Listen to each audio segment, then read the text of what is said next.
Students, आज अपन बात करने वाले हैं किसके क्लास 12 के चैप्टर नंबर 16 की।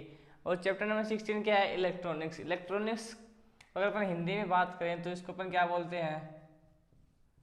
ठोस विद्युतिकी। ठीक है, ठोस विद्युतिकी मतलब ठोस में विद्युत का प्रवाह की दर, यानी कि ठोस में अपन विद्युत धारा का चालन का अध्ययन कैसे करेंगे, किस टॉपिक के रिलेटेड अपन करेंगे, वो सब कुछ किस में आता है? ठोस विद्युतिकी में। इसका ठोस विद्युतिकी में यानी कि ठोस में अपन विद्युत धारा का चालन किस के द्वारा पढ़ेंगे? ऊर्जा बैंड की सहायता से, कि ऊर्जा बैंड के द्वारा इसमें ठोसों में विद्युत धारा का चालन कैसे होता है, इस टॉपिक में अपन इसकी चर्चा करेंगे। इसको पढ़ने से पहले अपन एक थोड़ा बेसिक क्लियर करते हैं। जैसे ये मानो आप, ये क्या होता है? नाभिक होता है। ये नाभिक की और चारों ओर क्या होती हैं? कक्षाएं होती हैं। ठीक है, इसको अपन क्या बोलते हैं? कोश या कक्षक बोलते हैं अपन इसको। इंग्लिश में अगर मैं बात करूं तो अपन इसको क्या बोलते हैं? ऑर्बिटल। ऑर्बिटल क्या होते हैं?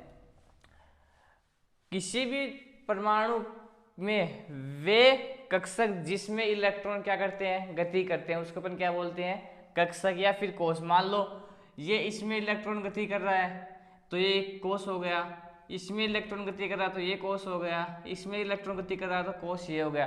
कोश कितने प्रकार के होते हैं? 4। कौन कौन से? के, एल, एम, एन। इन्हें अपन इलेक्ट्रॉन संख्या कैसे निकालते हैं? 2n²। इसको ठीक है। अब ये देखो, इसमें जो इलेक्ट्रॉन चक्कर लगा रहा है ये क्या हुआ है? कक्षक। आप एक बात बताओ, जो इलेक्ट्रॉन है इसकी ऊर्जा पूरे कक्षक के अंदर समान रहेगी या फिर अलग अलग रहेगी? पूरे कक्षक के अंदर इलेक्ट्रॉन की ऊर्जा, इलेक्ट्रॉन यहाँ हो, चाहे यहाँ हो, चाहे यहाँ हो, चाहे यहाँ हो, कहीं पर भी हो, इलेक्ट्रॉन की जो ऊर्जा वो क्या रहेगी? समान रहेगी। इसका इलेक्ट्रॉन की जो ऊर्जा का मान कहीं भी क्या नहीं होगा? विविक्त नहीं होगा, यानी पैकेट्स के रूप में छोटे छोटे, कहीं भी इसकी ऊर्जा का मान क्या नहीं होगा? कम नहीं होगा। इसके बाद एक आता है संयोजकता कोश। एक क्या आता है? संयोजकता कोश। ये क्या होता है? एक आता है चालक कोश, चालकता कोश। ये छोटा छोटा डेफिनेशन है, इसका क्या होगा? बहुत ज्यादा यूज होगा इस चैप्टर में, इसलिए इसको सबसे पहले अपन बेसिक से क्या करते हैं? क्लियर कर लेते हैं। संयोजकता कोश क्या होगा? किसी भी परमाणु में संयोजकता कोश में उपस्थित इलेक्ट्रॉन, संयोजकता कोश में उपस्थित इलेक्ट्रॉन है वो क्या होते हैं? संयोजकता कोश होता है।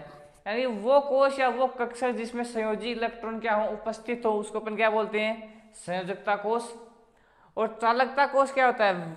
किसी भी परमाणु में वह कोश जिसमें चालक इलेक्ट्रॉन उपस्थित होते हैं उसको अपन क्या बोलते हैं? चालक कोश बोलते हैं या फिर चालक कक्षक बोलते हैं। ये संयोजकता कोश और चालकता कोश में क्या फर्क है? चालकता कोश जैसे मान लो एक हाइड्रोजन क्या है? परमाणु है हाइड्रोजन यौगिक, ये क्या बनता है?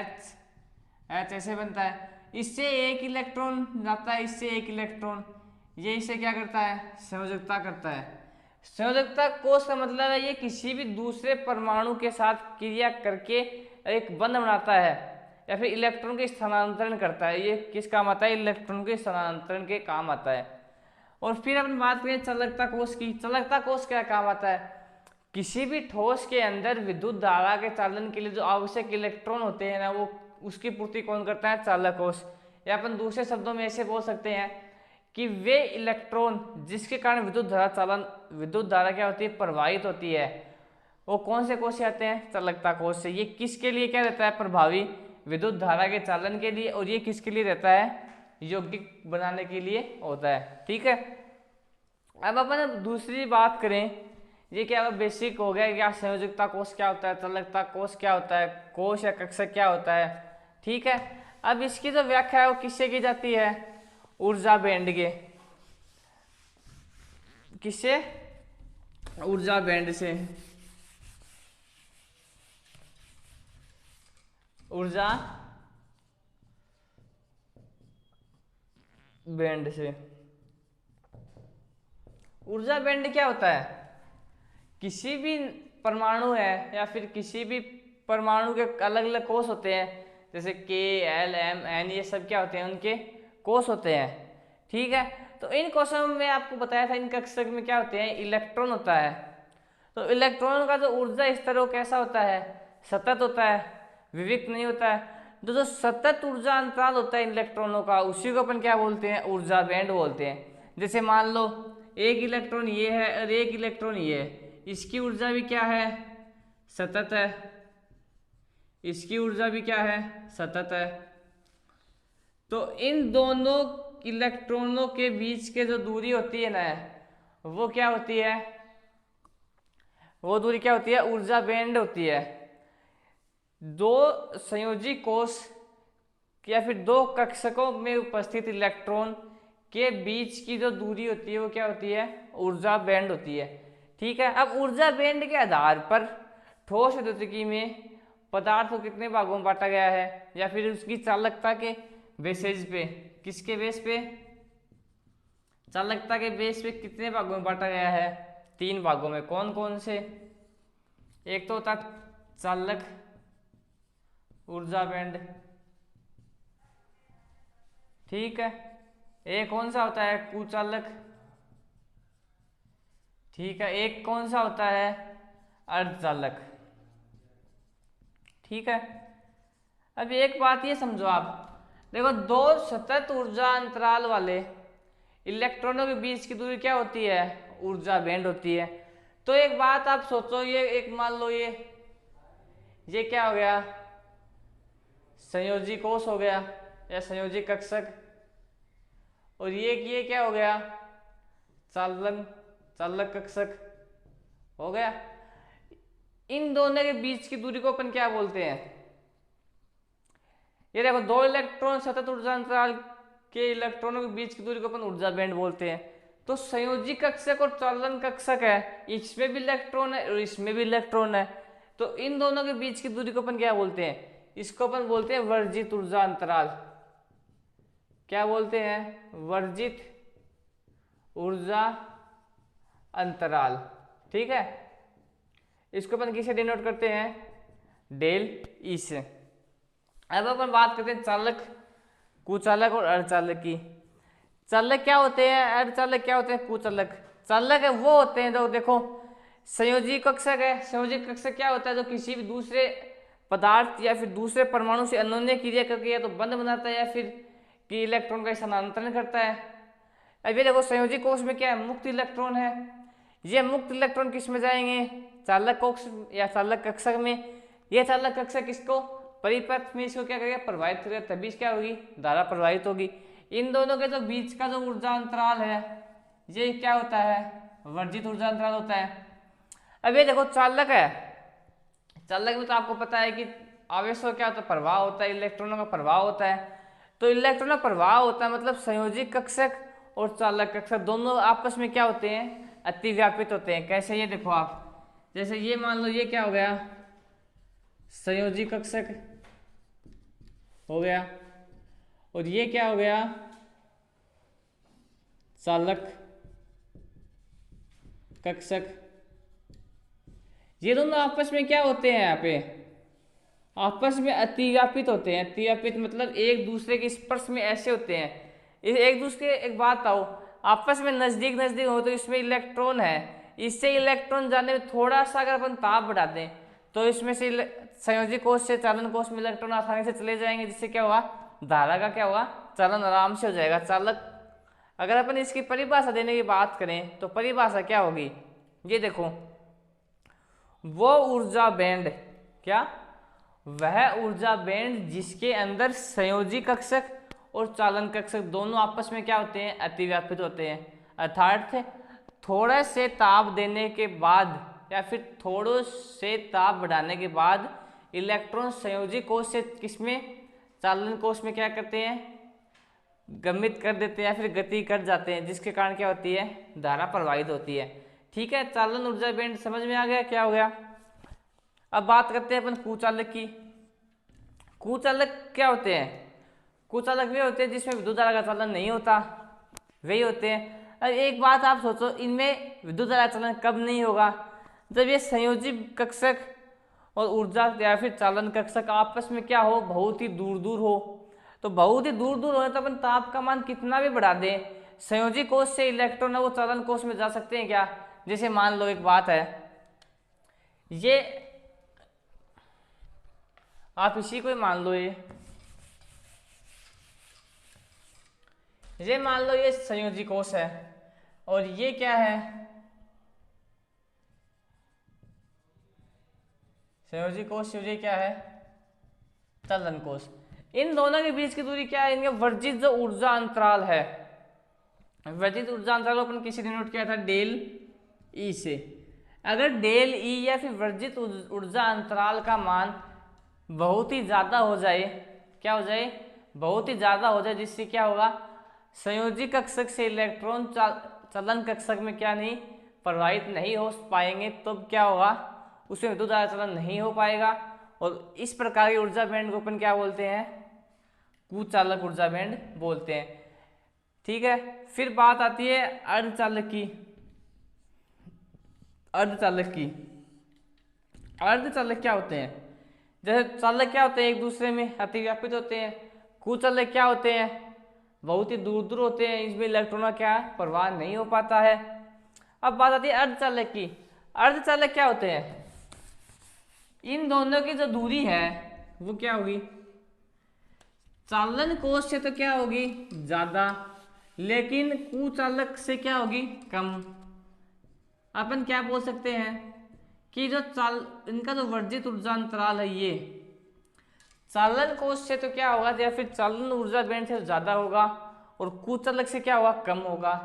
इसका मतलब अगर अपन ये देखो, चालन कोष में तो क्या था, ताप का मान बढ़ाएंगे, थोड़ा सा बढ़ाने से क्या होगा, धारा प्रवाहित होने लग जाएगी। और कुचालक में क्या है, क्या आप कितनी भी ताप बढ़ा लो, विद्युत धारा का चालन नहीं होगा। लेकिन अर्धचालक में क्या है, अर्धचालक में यदि आप ताप का मान थोड़ा बहुत भी बढ़ा देते हो, इनका थोड़ा बहुत बढ़ा देने से इनका क्या होगा, इलेक्ट्रॉन यहाँ से क्या चले जाएंगे, ऊपर की ओर चले जाएंगे, जिससे क्या होगा, विद्युत धारा का चालन हो जाएगा। एक क्वेश्चन आता है कि अर्धचालक में वर्जित ऊर्जा अंतराल का मान कितना होता है, इसका मान कितना होता है, 3 इलेक्ट्रॉन वोल्ट, 1 इलेक्ट्रॉन वोल्ट। ठीक है, और कुचालक में कितना होता है, 3 इलेक्ट्रॉन वोल्ट होता है। ठीक है, और इसमें क्या होते हैं, ये अतिव्यापित होते हैं। ठीक है, अपन ने बेसिक सब कुछ तो पढ़ लिया, जैसे ऊर्जा बैंड क्या होते हैं, चालन ऊर्जा बैंड कौन से होते हैं, कुचालक ऊर्जा बैंड कौन से होते हैं, अर्धचालक ऊर्जा बैंड कौन से होते हैं, चालन कोष क्या होता है, संयोजी कोष क्या होता है। ठीक है, अब अपन आगे बात करें किसकी, अर्धचालक की। चालक की बात हो गई, अपन बात करने वाले अर्धचालक की। अर्धचालक पे बेस पे क्या है, ये आगे पूरा चैप्टर चलने वाला है, इस कारण अर्धचालक को आप क्या ध्यान से समझना। अब अपन आगे बात करने वाले हैं किसके, अर्धचालक की। अर्धचालक, इसको अपन इंग्लिश में क्या बोलते हैं, सेमीकंडक्टर। सेमीकंडक्टर अर्धचालक क्या होते हैं, अर्धचालक आपको थोड़ी देर पहले बताया था, अर्धचालक वे पदार्थ होते हैं, फिर वे पदार्थ होते हैं जिनको अपन संयोजी कोष और कौन सा, चालन कोष, या फिर संयोजी बैंड या ऊर्जा बैंड, ये क्या होते हैं, आपस में थोड़ी दूरी पर होते हैं, अर्थात इनका जो वर्जित ऊर्जा अंतराल वो कितना होता है, 1 इलेक्ट्रॉन वोल्ट होता है। इनको अपन थोड़ा सा ताप अगर अपन बढ़ा दें तो ये क्या होंगे, संयोजी बैंड से इलेक्ट्रॉन कहाँ चले जाएंगे, चालन बैंड में, और उससे क्या होगा, विद्युत धारा का चालन हो जाएगा। जो सेमीकंडक्टर है ये कितने प्रकार के होते हैं, 2 प्रकार के। कौन से, एक तो नेज अर्धचालक और एक अपद्रव्य अर्धचालक, यानी कि प्योर सेमीकंडक्टर और अनप्योर सेमीकंडक्टर। अब अपन सबसे पहले बात करने वाले हैं किसके, नेज अर्धचालक या फिर प्योर सेमीकंडक्टर की। नेज अर्धचालक क्या होते हैं, ये देखो आप, ये कितने प्रकार के होते हैं, 2 प्रकार के। एक तो होता है नेज अर्धचालक और ये क्या होते हैं, अपद्रव्य अर्धचालक। नेजर चालक को अपन इंग्लिश में क्या बोलते हैं? Pure semiconductor.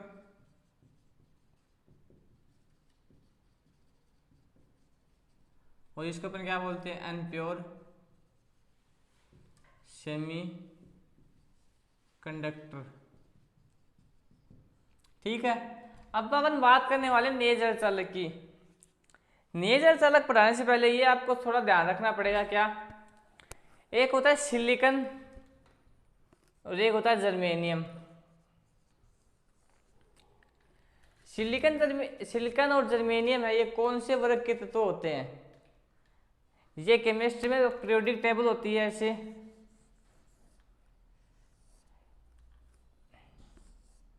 इनमें जो 14 नंबर के जो क्या है वर्ग होता है, 14 नंबर के जो वर्ग होते हैं उसका जो तत्व है सिलिकन और जर्मेनियम।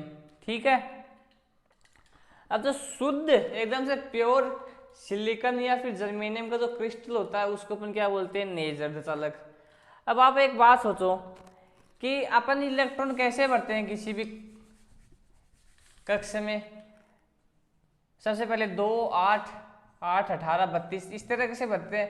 पहले कोष में 2, फिर 8, फिर 8, फिर 18, फिर 32। ठीक है, अब ये देखो ये कितना नंबर का है? 14 नंबर का है। तो इसके जो एस और पी का जो कक्षक है तो क्या हो गया? पूर्ण भर गया। तो ऊपर कितने बच गए इसके? +4। इसका मतलब जो सिलिकन और जो जर्मेनियम का जो क्रिस्टल है वो अन्य 4 तत्वों के साथ जुड़कर अपनी क्या कर सकता है? संयोजकता पूरी कर सकता है, अर्थात स्थायित्व को प्राप्त कर सकता है। ये सिलिकन जर्मेनियम का जो क्रिस्टल है ये किसी भी तत्व से 4 परमाणुओं के साथ या फिर 4 तत्वों के साथ जुड़कर चतुष्फलकीय संरचना बना सकता है। किस तरह की से? जैसे मान लो 1, 2, 3, 4, ये टेट्राहेड्रल या फिर चतुष्फलकीय संरचना बना सकता है इस तरीके से। ठीक है, अब एक बात देखो, ये सिलिकन, ये मान लो आप ये सिलिकन है, ये अपने चारों तरफ किससे 4 बंध बना सकता है। आपको थोड़ी देर पहले बताया था कि ये कौन सा बंध है? सहसंयोजी बंध है, अर्थात एक इलेक्ट्रॉन तो यहाँ होगा और एक इलेक्ट्रॉन यहाँ दूसरा होगा। ये किसका? किसी XYZ मान लो कोई भी तत्व है उसका होगा। एक इलेक्ट्रॉन यहाँ होगा, एक इलेक्ट्रॉन यहाँ होगा, एक यहाँ और एक यहाँ, ऐसे करके क्या होंगे? हर बंध पे 2-2 इलेक्ट्रॉन होंगे, एक सिलिकन वाले सिरे से, एक दूसरे तत्व वाले सिरे से। आपको और क्या बताया था कि कोई भी अर्धचालक है वो विद्युत धारा चालन कब करेंगे?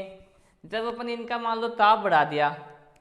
ताप अगर ये परम शून्य ताप पे तो क्या करेंगे? ये गति नहीं करेंगे। लेकिन अपन इनका ताप बढ़ा दें कि यहाँ पे यार मान लो अपन इनका ताप बढ़ा दिया तो क्या करेंगे? तो संयोजी बैंड के इलेक्ट्रॉन कहाँ जाएंगे? चालन बैंड में जाएंगे और चालन बैंड से क्या करेंगे? विद्युत धारा का चालन करेंगे। अब एक बात सोचो, ये सिलिकन का क्या है? क्रिस्टल है। अपन ने इसका क्या कर दिया? ताप बढ़ा दिया। तो ताप बढ़ा देंगे तो अब यहाँ से इलेक्ट्रॉन क्या करेंगे? गति करेंगे और गति करके कहाँ जाएंगे? चालन बैंड में जाएंगे। अगर एक बात बताओ, अगर ये यहाँ से इलेक्ट्रॉन निकल गया तो यहाँ पे क्या बचेगा? यहाँ पर बचेगा होल। ठीक है, यहाँ से इलेक्ट्रॉन निकल गया तो यहाँ पे क्या बचेगा? होल। यहाँ से निकल गया तो होल और यहाँ से निकल गया तो क्या बनेगा? होल। इसका मतलब जब किसी भी अर्धचालक से इलेक्ट्रॉन संयोजी बैंड से ऊर्जा बैंड में जाते हैं तो क्या बनता है? इलेक्ट्रॉन होल का युग्म उत्पादन होता है। मतलब एक तो इलेक्ट्रॉन बनता है और एक क्या बनता है? होल बनता है। अब ये चालन संयोजी बैंड से कहाँ चले गए? चालन बैंड में चले गए। तो चालन बैंड जाने के बाद ये विद्युत धारा चालन तो करेंगे। तो एक यहाँ से क्वेश्चन आता है कि इलेक्ट्रॉन किस दिशा में गति करेंगे और होल किस दिशा में गति करेंगे? इलेक्ट्रॉन है विद्युत धारा की विपरीत दिशा में गति करेंगे और होल ये किस दिशा में गति करेंगे? विद्युत धारा की दिशा में गति करेंगे। यहाँ पे एक ऐसे ट्रिक भी ध्यान में रख सकते हो। इलेक्ट्रॉन पे धारा आवेश कैसा होता है? ऋणात्मक। ऋणात्मक मतलब उल्टा। अगर मान लो धारा इधर जा रही है तो इसका उल्टा क्या होगा? इधर। तो इलेक्ट्रॉन विद्युत धारा की हमेशा विपरीत दिशा में क्या करता है? गति करता है। अब बात आई ये होल है, होल पे कैसा आवेश होता है? होल पर हमेशा क्या होता है? धनावेश होता है। ये हमेशा कौन सा? पॉजिटिवली चार्ज होता है। अब इसमें क्या हो गया, विद्युत चालन हो गया। इसमें एक और क्वेश्चन आता है कि इसमें होल का संख्या और इलेक्ट्रॉनों की संख्या का किस अनुपात में होती है। सिलिकॉन या फिर नेज जो अर्धचालक होते हैं, इसमें होल तथा इलेक्ट्रॉन 1:1 के क्या होती है, रेशियो में होती है। मान लो अगर 5 होल है तो 5 ही क्या होंगे, इलेक्ट्रॉन होंगे। 7 इलेक्ट्रॉन तो 7 ही क्या होंगे, होल होंगे। ठीक है, यानी कि number of hole is equal to number of electron के क्या होंगे, बराबर होंगे। अब अगर अपन इसकी बात करें किसके, इसकी व्याख्या अपन ऊर्जा बैंड के आधार पर करें। किसके, ऊर्जा बैंड। ऊर्जा बैंड के आधार पर करने के लिए देखो ये क्या हो गया, संयोजी कोश हो गया। ठीक है, और ये क्या हो गया, ये संयोजी बैंड हो गया, ये चालन बैंड हो गया। ठीक है, इसका बीच का जो अंतराल ये क्या होता है, इनके बीच का अंतराल क्या होता है, वर्जित ऊर्जा अंतराल होता है क्या, वर्जित ऊर्जा अंतराल किसके बराबर होता है, ये डेल ई के। और इसका वर्जित ऊर्जा अंतराल कितना होता है, लगभग 1 इलेक्ट्रॉन वोल्ट के बराबर होता है। ठीक है, अगर अपन मान लो इसका ताप बढ़ा दें, ताप बढ़ाएंगे तो इलेक्ट्रॉन संयोजी बैंड से कहाँ जाएंगे, चालन बैंड में जाएंगे। तो ठीक है, अब ये इलेक्ट्रॉन यहाँ से क्या आ जाएंगे, इस पर मान लो ताप घेर दिया अपन ने, तो इसकी दूरी क्या हो जाएगी, कम हो जाएगी। और यहाँ से इलेक्ट्रॉन कहाँ जाएंगे, ऊपर की ओर क्या करेंगे, गति करेंगे। अब मान लो एक इलेक्ट्रॉन ये चला गया तो यहाँ पर होल हो गया, एक इलेक्ट्रॉन यहाँ से चला गया तो यहाँ पे होल हो गया, एक इलेक्ट्रॉन ये चला गया तो यहाँ पे होल हो गया, और एक ये चला गया तो होल हो गया। ऊपर क्या होंगे, मुक्त इलेक्ट्रॉन हो गए, कितने, 4 मुक्त इलेक्ट्रॉन हो गए। अरे 4 मुक्त इलेक्ट्रॉन हो गए तो इनके कारण क्या होगी, विद्युत धारा का क्या होगा, चालन हो गया। ठीक है, अब ये देखो नेज अर्धचालक क्या हो गया, अपना पूरा हो गया। इसकी ऊर्जा बैंड के आधार पर अपने व्याख्या कर दी और वैसे भी अपने इसकी व्याख्या कर दी। ठीक है, कल अपन इसकी बात करेंगे अब द्रव्य अर्धचालक यानी कि अनप्योर सेमीकंडक्टर क्या होता है। ठीक है।